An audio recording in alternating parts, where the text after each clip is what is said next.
Hi, in this video we will see how to create this tool with Instadeq, which is a Celsius to Fahrenheit converter, where when you change the slider for Celsius, it will show you the conversion here in Fahrenheit. And this is not the main objective of Instadeq, but it can be done, so it's useful for small tools. So I will go to app.instadeq.com and click try it now. I will first create a form with a range type, and I'm going to edit it and say that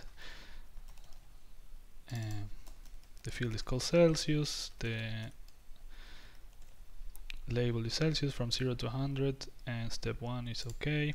So whenever I change it, it will change over here. So now we can create a chart, and we are going to react to the change of Celsius, and we are going to create a calculated field called Fahrenheit.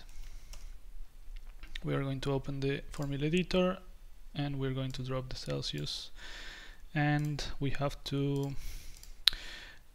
multiply by 1.8 and add 32 to the result of that. And now we can drop Fahrenheit in the chart, and we are going to select a table. Let's rename to uppercase and reorder the columns. Celsius first, and we don't need a filter because this is not a table with more than one row. So now we are going to create a layout card and drop the form here and the chart here, and we can share this already. We are almost there. We can set the name and the title like the one before, but we are going to leave defaults for time.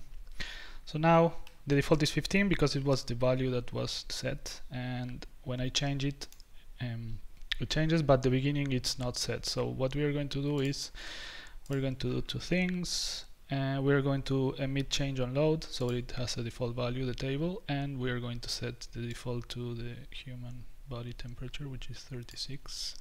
So we are done with that. So now if we reshare, this is a trial, but since there's no data, it works.